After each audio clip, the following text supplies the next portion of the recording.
Shalom, selamat pagi, selamat berjumpa di dalam Renungan Embun Pagi bersama dengan Kota Daud Ministry. Di dalam Renungan Embun Pagi akan menyuguhkan tema tentang keluarga yang akan memberkati keluarga dimanapun berada. Karena sungguh Tuhan merindukan keluarga kita menjadi berkat dimanapun. Bahkan Rasul Paulus menulis surat kepada Timotius, di mana keluarga adalah jemaat dari Allah yang hidup, tiang penopang dan dasar kebenaran. Keluarga adalah lingkungan kecil di mana kita dibentuk untuk menjadi pribadi yang berhasil, menjadi pribadi yang takut akan Tuhan, menjadi pribadi yang berguna bagi bangsa dan negara kita, bahkan di dalam lingkungan kita. Untuk itu penting sekali untuk memelihara dan menjaga keluarga yang Tuhan anugerahkan bagi kita. Saudaraku, tentang keluarga, Rasul Paulus menulis surat kepada jemaat di Efesus. Kalau kita lihat di dalam Efesus pasal 5 ayat 22 sampai dengan ayat 33 adalah surah Rasul Paulus kepada jemaat yang memberikan nasihat khusus untuk mengenai hubungan antara suami dan istri. Dalam bagian ini Rasul Paulus menjelaskan prinsip kasih, penghormatan dan tanggung jawab dalam pernikahan dengan analogi yang kuat tentang hubungan antara Kristus dan gereja. Untuk itu dalam surat Rasul Paulus ini kepada jemaat di Efesus ada beberapa hal yang bisa kita pelajari yang memperkaya pengetahuan kita tentang keluarga. Pertama adalah di bagian di dalam ayat 22 sampai dengan ayat 24 tentang ketaatan istri kepada suami. Rasul Paulus memulai dengan nasihat kepada para istri untuk tunduk kepada suami mereka seperti kepada Tuhan. Ini seringkali dianggap kontroversial, namun perlu dipahami dalam konteks keseluruh nasihat Rasul Paulus tentang relasi dalam Kristus. Tunduk di sini bukan dalam makna penindasan, melainkan penghormatan dan pengakuan terhadap kepemimpinan suami sebagai kepala keluarga. Dalam hal ini, saya akan membahas di dalam tema yang berbeda tentang arti tunduk kepada suami. Di dalam nats ini, Rasul Paulus menganalogikan ketaatan kepada suami dilakukan seperti kepada Tuhan, menandakan bahwa hal ini adalah bentuk ketaatan spiritual. Tunduk bukan berarti menjadi pasif atau tak memiliki suara atau tidak memiliki hak, melainkan menjadi mitra yang aktif dalam menjalankan peran dengan penuh kasih dan hormat seperti gereja yang mengikuti Kristus dengan kasih dan pengabdian kepada Tuhan. Sekali lagi hal ini nanti akan kita bahas di dalam tema yang terpisah tentang arti tunduk kepada suami. Hal yang kedua adalah di dalam ayat yang ke-25 sampai dengan ayat 30, yaitu tentang kasih suami kepada istri. Di sisi lain, suami diperintahkan untuk mengasihi istri mereka seperti Kristus telah mengasihi jemaat. Ini adalah panggilan untuk pengorbanan yang besar.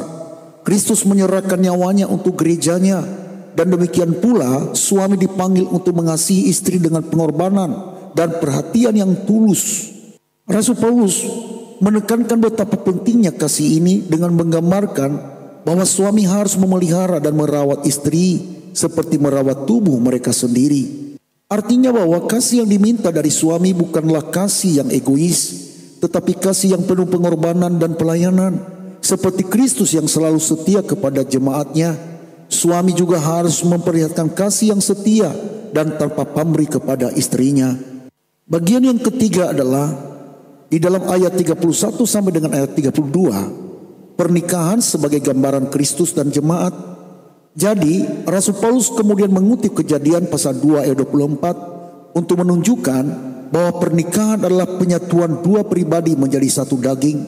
Hal ini bukan sekedar ikatan fisik, melainkan simbol yang lebih dalam tentang hubungan rohani antara Kristus dan gerejanya.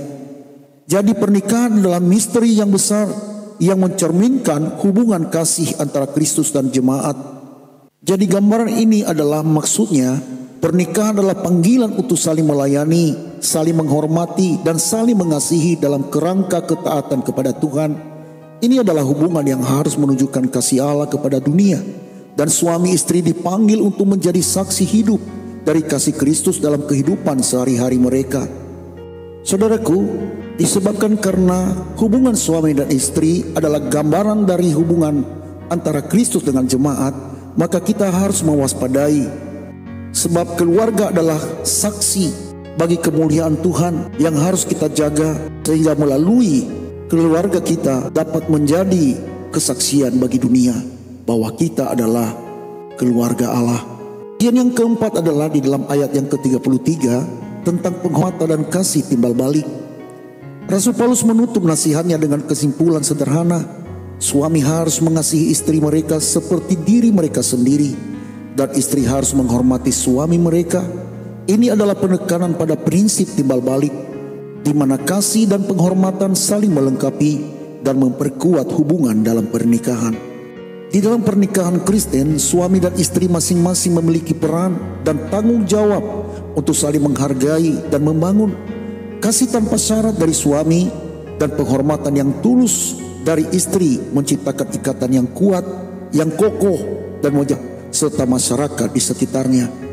Saudaraku kekasih di dalam Tuhan, di dalam Efesus pasal 5 ayat 22 sampai dengan ayat 33 ini, hubungan suami istri bukan hanya sekedar hubungan manusiawi, melainkan panggilan spiritual yang mencerminkan hubungan Kristus dengan jemaatnya.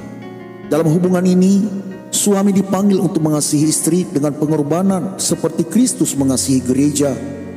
Dan istri dipanggil untuk menghormati suami mereka dengan ketaatan dan pengakuan.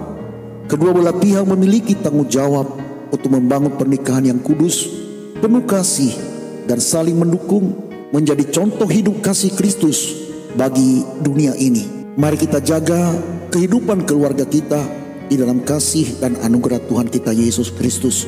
Kasih karunia dari Allah Bapa, cinta kasih setia dari Tuhan kita Yesus Kristus, persekutuan dalam Roh Kudus menyertai keluar masukmu mulai hari ini sampai Tuhan Yesus datang kembali. Saya Pendeta Zaluku di sini. Saya ucapkan selamat pagi, selamat beraktivitas. Tuhan Yesus memberkati kita sekalian. Shalom, Maranatha.